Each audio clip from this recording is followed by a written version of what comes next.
Hello student, तो आपने सारा आकाश के उत्तरार्ध के भाग 1 का पार्ट 1 पिछली वीडियो में देखा।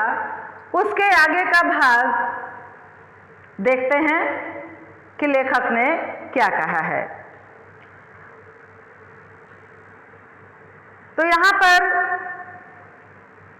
समर अपने किसी मित्र दिवाकर के घर सुबह सुबह मिलने गया है और उससे कुछ उसकी बातचीत हो रही है, जिससे कुछ विचार अपने भविष्य की ओर भी करने लगता है और उसके माथे पर चिंता की सलवटें उभर आईं।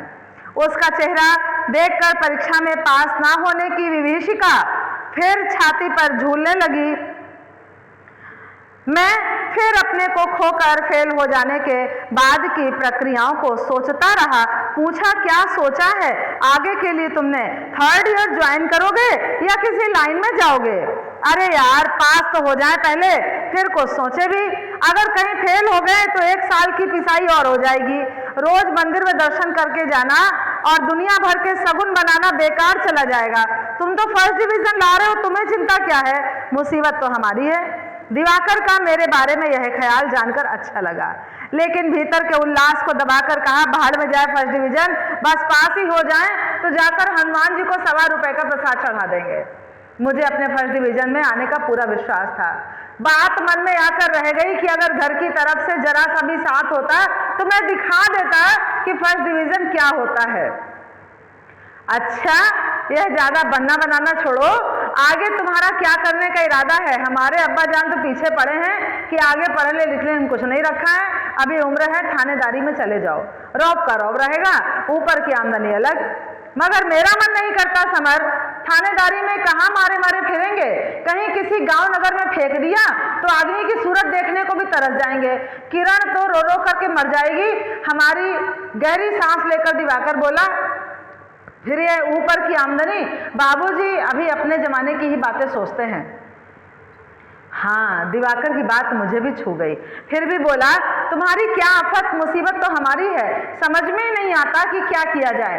पढ़ाई तो हमारी बिल्कुल रुक गई समझो। अब कहीं 150 रुपए की नौकरी मिल जाए तो काम चले। बेवकूफ हुए हो? सुनो, इस सबको तो जाने दो कुएं में, कहना मानो हम दोनों 3rd ईयर ज्वाइन करेंगे, दिवाकर ने सांत्वना के स्वर में कहा। नहीं दिवाकर, अपनी सीमाएं देखकर ही सोचना चाहिए। हमारे घर की हालत ऐसी नहीं है, इससे हम कुछ न कुछ तो हमें करना ही होगा। आगे की बात तो अब किसी भी तरह चलती दिखाई नहीं देती। मैं तो भी अभी भी तलाश में हूं कि कुछ मिले तो करने लगूं। तुम कुछ कर सकते हो तो बताओ ना। मुझे भाई साहब की बात याद आ गई। मैं भी तो यही कह रहा हूं जनाब, इन बातों में कुछ नहीं रखा। अगर अच्छी डिग्री होगी तो नौकरी भी अच्छी मिलेगी, नहीं तो बस किसी लाला के 40 रुपए के मुनीम हो जाना। इंटर पास वालों को कोई नहीं पूछता। इस तर्क के सामने मैं बिल्कुल निरुत्तर हो गया।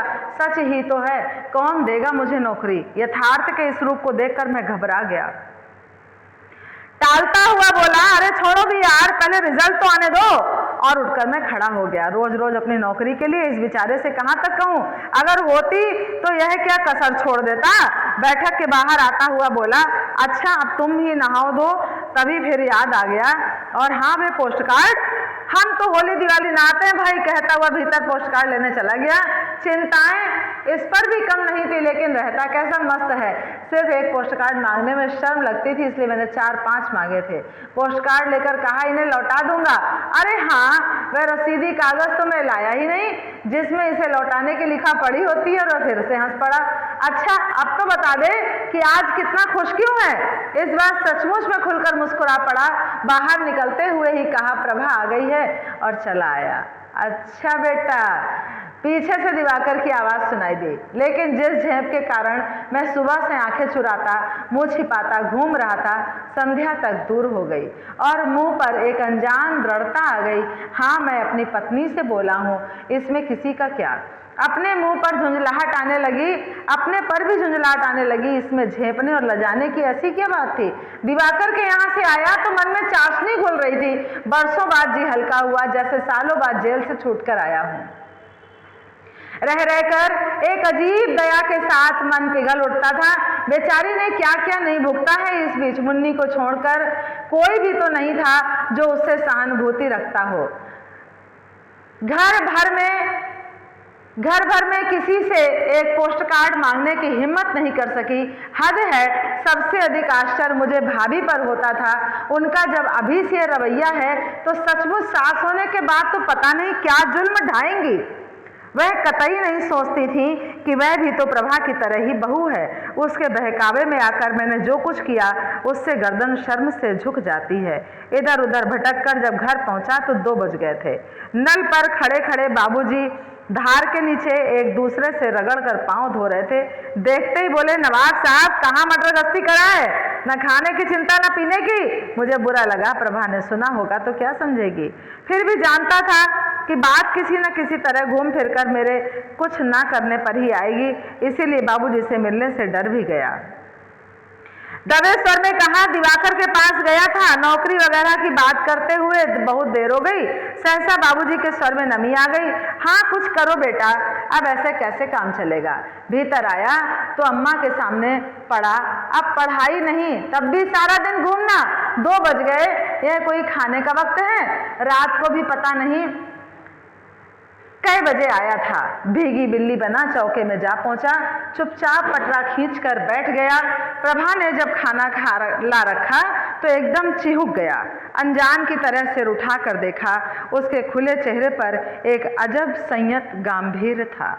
पलकें झुकी हुई थी, होठों में हल्की मुस्कुराहट का आभास हिलोरे ले रहा था। चेहरा सूखा जरूर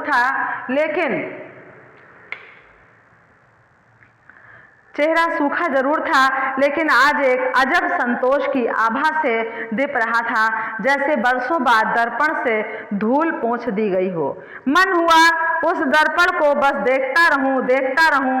मन में उससे कुछ बोलने की उत्कृष्ट इच्छा हुई, लेकिन समझ में नहीं आया कि क्या बोलूं। उस क्षण लगा कि जाने कब से प्रभा की आवाज सुनने को तरस उठा हूं। शायद कभी अच्छी तरह सुनी भी नहीं। बिना देखे आवाज से ही पहचानना तो शायद मेरे लिए असंभव हो जाएगा, लेकिन उसकी आवाज पहचानता भी कैसे। मुझे तो ध्यान भी नहीं कि कभी वह बोलती भी है। चुपचाप सख्त चेहरा लिए बस काम किए जाती। खाना रखकर वह जाने लगी तो देखा कितनी गंदी धोती पहने है। 1-1 फुट पर फटी और सिली है। यह पहनने लायक धोती है, इसे क्यों लादे हुए है। दूसरी धोती नहीं है। शादी पर मिली होंगी धोतियां साड़ियां, सब कहाँ हैं। जब लौट कर जाएगी तो इस बारे में बात करूंगा। मैंने इन दिनों बेचारी को छोड़ा सो छोड़ा ही। सारे घर वालों ने, खासतौर से अम्मा ने भी सोचना छोड़ दिया कि इसे किसी चीज की जरूरत पड़ती है। वे तो माँ की जगह हैं, उन्हें तो इतना पक्षपात नहीं बरतना चाहिए था। भाभी के तो लड़की क्या हुई कि बस राज करने का आदेश मिल गया। अक्सर अपनी कोठरी में ही रहती, वहीं खाना पहुंच जाता। मुझे लगता अम्मा की आंखों से छिपाकर 4-6 धोतियां जरूर उन्होंने अपने पास रखी होंगी, लेकिन वे देंगी क्यों। और यह बात याद करके मेरा रोम रोम कांप उठा कि जनवरी फरवरी की भीषण ठंड भी इसी प्रकार की धोतियों से निकल गई है। क्या बीती होगी इस बेचारी पर। उन दिनों कोई साथ देने वाला नहीं, कोई जरूरतें कहने वाला नहीं, किसी से बातें भी नहीं कर सकती। और वह भीषण जाड़ा जब हाथ बाहर करने की भी हिम्मत न पड़े। मेरी आंखों में आंसू आ गए। प्रभा रसोई की उस छोटी सी दीवार की ओट में बैठी थी। आज इतने दिनों बाद विवाह की एक घटना याद हो आई। वह इसी तरह चौके में बैठी थी, इतना ही हाथ बाहर निकला दिखाई देता था और मैं थाली में ठोकर मारकर दंदनाता चला गया था। उस दिन इसी हाथ में काले पतले फीते में बंधी छोटी सी रिस्ट वॉच गोरी मांसल कलाई पर कैसी खिल रही थी। आज देखो तो स्तब्ध रह गया।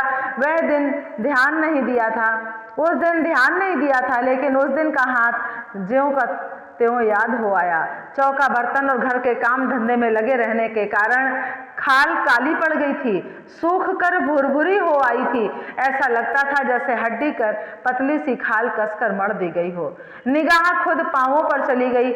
मैल और देखभाल के अभाव में दोनों पंजे काले पड़ गए थे और एड़ियों से लंबी लंबी बिवाइयां झांक रही थीं। न जाने कितने आमोद प्रमोद आशा आकांक्षाओं में पली ये लड़की कैसे गाजे बाजे के साथ हमारे घर लाई गई थी, और आज थाली को बहुत ही धीरे से, ताकि प्रभा को बुरा न लगे, सरका कर मैं उठ खड़ा हुआ। प्रभा चौकी, ऊपर मुंह उठाकर उत्सुकता से मेरी ओर देखा। देखने का वही रात वाला ढंग कौंध गया। आहा, उसकी आंखें कैसी निश्चल, भोली और बड़ी बड़ी थीं, लेकिन चारों ओर काले घेरे बने हुए थे। मुझे उन घेरों के साथ प्रभा का चेहरा ऐसा भयानक लगा कि मैंने झट निगाहें दूसरी ओर घुमा ली। बड़ा झिझकता सा स्वर सुनाई दिया, क्यों? अकारण ही छाती में गोला सा उमड़ आया और लगा जरा सा बोलते ही मैं रो पड़ूंगा। जैसे तैसे निचला होठ चबाकर बड़ी मुश्किल से बताया कि दिवाकर के यहाँ से खा आया हूँ, भूख नहीं है, और झट से बाहर निकल आया। बाहर अम्मा चुपचाप बैठी थी, टिकटी पर कोई धार्मिक पुस्तक रखे अपने मोटे मोटे शीशे वाले चश्मों से पढ़ रही थी। अपनी कोठरी के लिए मैं जीने पर चढ़ने लगा। जीने से ऊपर छोटा सा जंगला सामने ही खुलता था। वह भाभी के कमरे का था। सहसा भाभी का स्वर सुनकर ठिठक गया। वे कह रही थी, दोनों अब तो आपस में बोलने लगे। कौन? भाई साहब की आवाज से ध्यान आया, आज तो रविवार है। समर लाला जी, छोटी बहू से मुझे लगा आवाज में कहीं हल्का व्यंग है। अच्छा, भाई साहब भी चौंके। लगा करवट बदलकर सीधे हो गए। तुम्हें कैसे मालूम? खाना खाने के बाद इलायची लेने कुंवर लाला जी आए थे, वही बता रहे थे, और बिना पूरी बात सुने मैं ऊपर भाग आया। कोठरी बंद करके अपने बिस्तर पर औंधा लेटकर बुरी तरह रोने लगा। सांझ को फिर अपराधी की तरह निकल गया और सारे समय निर्लक्ष्य भटकता हुआ। सुबह से छाया हुआ आनंद का नशा उतर चुका था। अब तो एक भर्त्सना और एक धिक्कार मन को लगातार कचोट रहा था। बार बार अंतर्यामी के सामने गिड़गिड़ाता, मुझे दंड दो भगवान, मुझे दंड दो। मैंने एक निरीह अबला पर घोर अत्याचार किया है, उसे नारकी यातनाएं दी जाती रही हैं और मैं चुपचाप देखता रहा। कहाँ चली गई थी मेरी आंखें? ठीक है, मैं तो लड़का था, लेकिन इन अम्मा बाबूजी को आखिर क्या हो गया था? और प्रायश्चित की यह भावना मुझे खींचकर मंदिर में ले गई।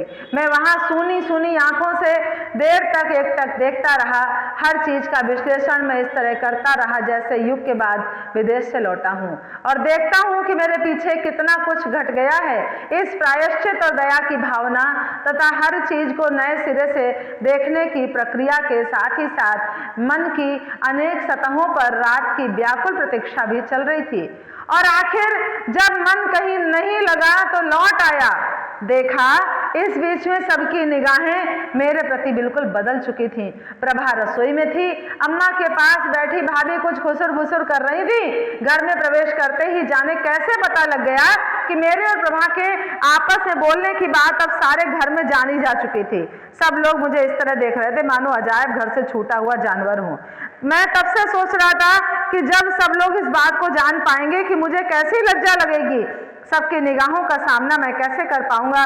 लेकिन इन चुभती निगाहों को देखकर भीतर अजब सी झुंझलाहट भर गई। अगर मैं प्रभा से बोलने भी लगा तो इसमें कौन सी अनोखी बात हो गई, यूं ही उस चर्चा का विषय बना लिया जाए।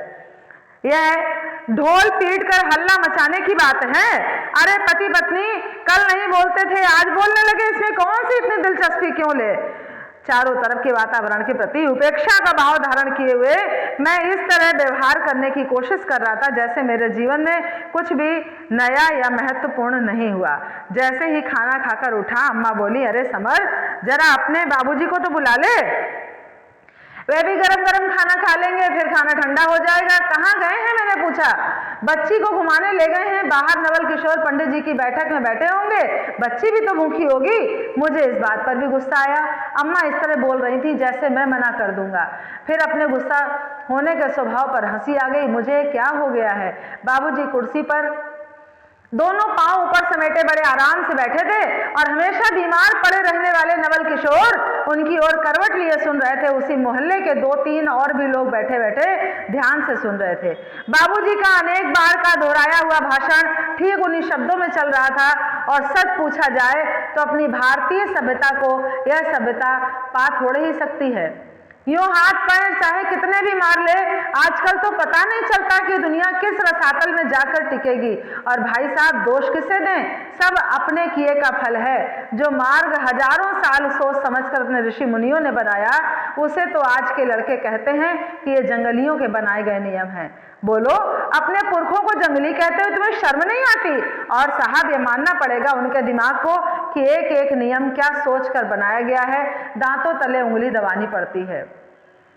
जातियां बनाई, सबके कर्म निर्धारित किए, सब अपने अपने कायदों से चले, तो यह सब चीख पुकार नवल किशोर जी को लगा कि इस विषय पर बोलना तो उनका अधिकार है। अधीर होकर बोल पड़े। भगवान मनु ने मनुस्मृति में कहा कि मैं सोच रहा था कि बाबूजी अपनी बात तोड़े तो मैं अपनी बात कहूं। आप झिझकते से कहीं डांट न दे, एकदम बोला, बाबूजी आपको बुलाया है। अच्छा चल रहे हैं। भीतर जाकर बच्ची को ले आ। वे बिना ध्यान दिए बोले, मैं पंडित जी के यहाँ से शुरू से ही आता जाता रहा हूँ। पंडित जी की पुत्रवधू बैठी बैठी बच्ची को खिला रही थी। मैंने कहा, भाभी इसे बाहर जाकर बाबूजी मंगा रहे हैं, इन्हीं के पतिदेव उस दिन मार मार कर शरणार्थी को निकाल रहे थे। मेरी आवाज सुनकर पंडिताइन बाहर निकल आई। देखते ही पूछने लगी, कौन समर? अरे बेटा, तूने तो आना जाना ही छोड़ दिया, इम्तिहान हो गए? बड़ा अच्छा हुआ बेटा। अरे हाँ, हमने सुना तू अपनी बहू से बोलता नहीं था, अब बोलने लगा है। अच्छा है बेटा, अपनी बहू से तू नहीं बोलेगा तो और कौन बोलेगा? ऐसी बातें तो होती ही रहती हैं, इनके मारे क्या बोलचाल छोड़ी जाए? बोले तो है बेटा, पर ऐसी अनीति तो उठाइयो मत जैसी हमारे विष्णु ने उठा रखी है। मंदिर का सारा चढ़ावा पुजापा अपनी बहू की छाती पर ला धरे है। तेरी कसम बेटा, जो एक पैसा भी देता हो, अच्छी अच्छी मिठाई अपने मिलके खा डालती, जूठन जूठन उठा के हमारे आगे डाल देती। भैया, बुढ़ापे में हमारी मिट्टी तो इन नासपीटों ने ऐसी खराब कर देनी है कि ना दिन देखे न रात, रात दिन हा हा हू करते रहते हैं। कोई देखता रहे तो कोई सुनता रहो। इतनी रत्ती भर चिंता नहीं है मंदिर में क्या आवे क्या जावे, हमें तो भैया भनक तक नहीं लगे। हम तो दोनों बखत यही प्रार्थना करते हैं कि हे भगवान, अब तो तू हमें उठा ले। पर समर भैया, ये तो तू ही सुन लीजो कि जो दिन बखत के कलाकंद चली आ रही है सो सब पंडित जी की माया है। बाद में एक पैसा नहीं चढ़ेगा, तब दाल आटे का भाव पता चलेगा। अभी तो सब हरी हरी सूझ रही है और पंडित जी के मर जाने की कल्पना से किन्हीं व्यक्तिगत कारणों से उनका गला भर्राया आया और वे आंखों पर पल्ला करके सिसकने लगी। विष्णु की बहू ने सास की तरफ ठेंगा दिखाया और मुस्कुराते हुए बच्ची मुझे दे दी। जाने क्यों बच्ची को लाते समय भाभी को डॉक्टर को दिखाने वाली बात याद हो आई। मैं फिर खुद ही मुस्कुरा उठा। तो माय डियर स्टूडेंट, ये था सारा आकाश का उत्तरार्ध का भाग 1 जो यहाँ पर पूरा हुआ है। वीडियो को देखिएगा, सुनिएगा और समझिएगा, आपको भाग 1 की कहानी बिल्कुल समझ में आ जाएगी। Okay class, thank you everyone.